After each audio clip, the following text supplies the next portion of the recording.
Atlanta United, the jersey that Christian is wearing. We have the two worst teams in MLS last year. We're supporting them. You see the 1 star on Christian's chest. Atlanta United, 1-time champions. They've consistently been in the playoff picture. They are also seen as an upper tier MLS club. But last year, everything went off the rails for it felt like the first time really ever. 28 points, 5 wins, 16 losses, 13 draws, finished 14th in the Eastern Conference.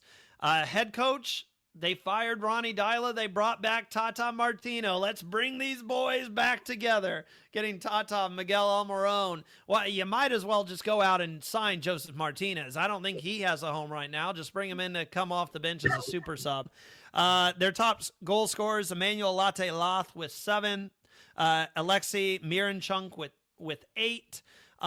Christian, I think the big thing last season is so many people had high expectations on Atlanta United, myself included. When I did my official predictions for how the table was going to play out in MLS, I'm pretty sure I had Atlanta United third or fourth. I just liked the idea. I've always been a Miguel Almiron fan, and yes, he's kind of older than he was when he was playing his prime with Atlanta United, but I figured after going to the Premier League, he would come back. He would tear it up in this league. He had a subpar season. I mean, we're talking about a team. I don't know where you want to take this, Christian. 1 road win all season. They only won 1 game in their last 18. They just fell flat, fell apart. So you're wearing their jersey. I mean, it just felt like a down year for the club. Yeah, they ended the year with a 6-game losing streak. I mean, that right there will get any coach fired.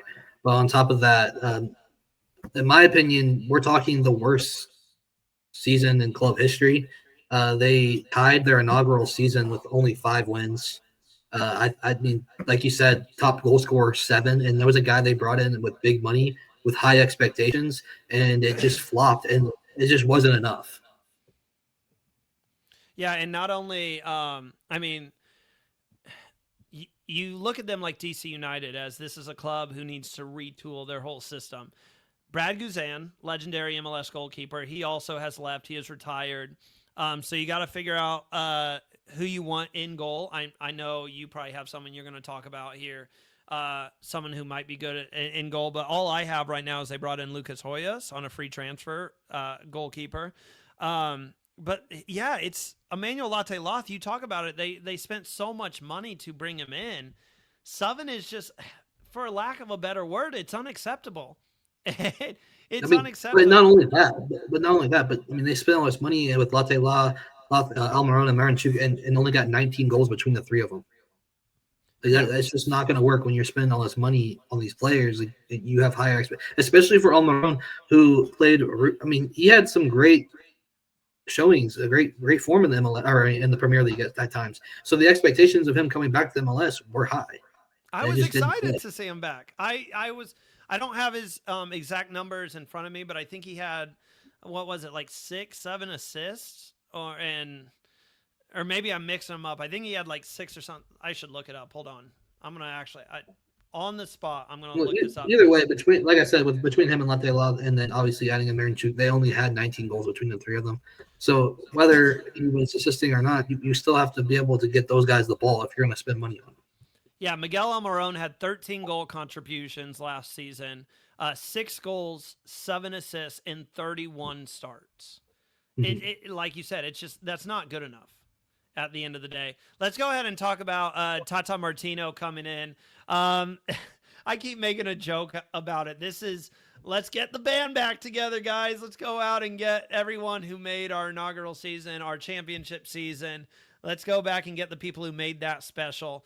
What do you think of bringing Tata Martino in? Because they had a good coach. They had Ronnie Dyla, who found success with New York City FC, won a championship with them in Portland. So was it really the coach, or was this I'm trying to put my mindset in the owner's shoes and try to see what he's trying to do, bringing Tata Martino back. If it's to find consistency, if it's just to get the best out of Almiron, what do you think this move signals for Atlanta United? I mean, we saw I don't want to compare the two at all because but you saw the same thing in Real Madrid. Tactical identity.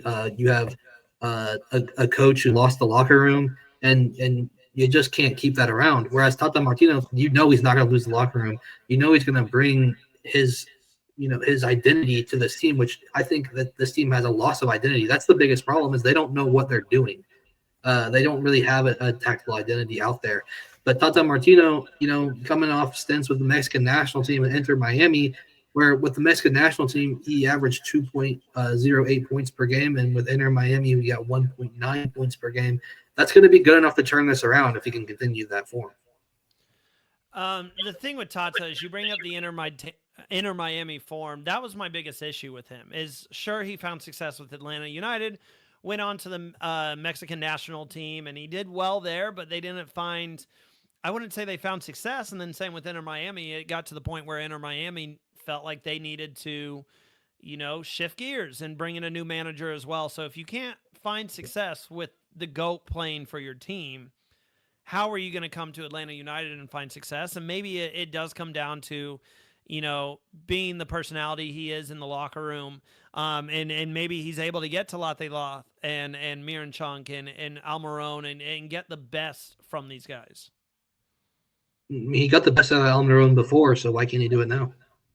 Well, and maybe it's that familiarity that he brings as well that will kind of unlock Almiron. When we talk about transfers, this is a team. I already talked about Lucas Hoyos, goalkeeper. They brought in free transfer. They brought in Thomas Jacob for $5 million defender, and they've signed a couple of homegrown players. But for the most part, Christian, unlike DC United, who's doing a complete retool, they bring in Tata, and it looks like they're prepared just to run it back with the roster they have. It really seems like they look at this roster and they're like, we had a bad year. Change managers, that'll change everything. Do you agree with that, or how are you looking at how they're kind of reshaping ahead of the 2026 season? I think they're kind of looking at it the same as I'm saying. I think that they spent their money last year. This is their core.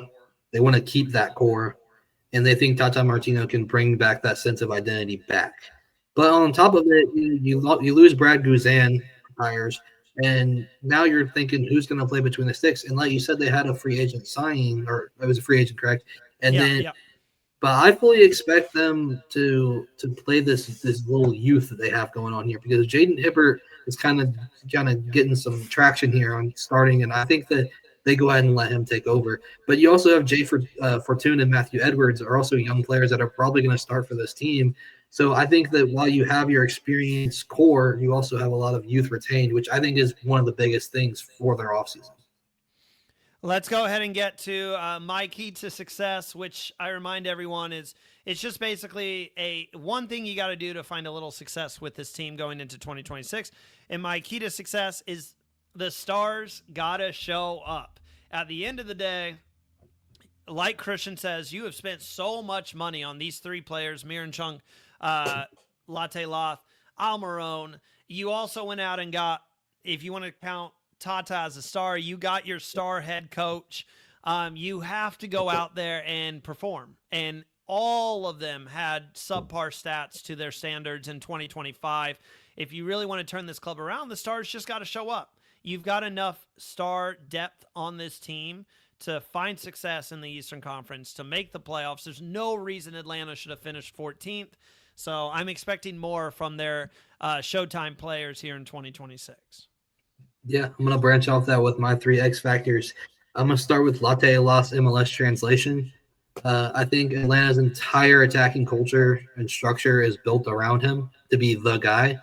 My big question here for the X factor is, does Latte Loth become a 15 to 18 goal striker, or is he just a high work rate forward who needs heavy support? Branching off that, my second X factor here is going to be tactical identity. I think under Tata, they must refine that tactical identity. Atlanta has Atlanta has lacked a clear identity since Tata has left. My big question here is, does Tata reestablish a clear positional play identity, or does the roster force compromises? Then my final X factor here is you got to defend home turf, right? Last year, Atlanta had only won 4 games at home with 8 draws. That's It's crazy. not enough for a team that is known to have one of the best supports in the league. Um, it's not what we've become accustomed to with Atlanta, right? My big question here is, can this group rediscover the swagger and urgency that used to define matches in Atlanta? Big question, Christian, that I want to ask you as we wrap up our talk here about Atlanta United. We just spoke about in the last video, or if you're watching this full podcast just a couple minutes ago, we just talked about DC United and their expectations heading into 2026. What are your expectations for Atlanta United after everything we've talked about? And are you higher on DC United, who's just bringing in consistency, or are you higher on Atlanta United, who might have the more flashy star power? Well, like you stated earlier, 1 road win, not enough. 4 home wins, not enough. If you can turn even half of those 8 draws into wins, this team, we're talking about a team that's possibly contending for a playoff spot here. Um, I think going into this season, obviously DC United had the flashier offseason, but United is retaining their core, and I think that is more of a thing to be excited about, considering these guys have played together versus DC's got a lot of guys that haven't played together. I expect both teams to be in the playoff running this year, though. All right. Let us know in the comments down below. You guys know we always ask this. We want to hear from you. We want to hear your opinions. Let us know down below your expectations for Atlanta United. And if you're a supporter of the club, are you excited going into the season, or are you a little nervous? Let us know.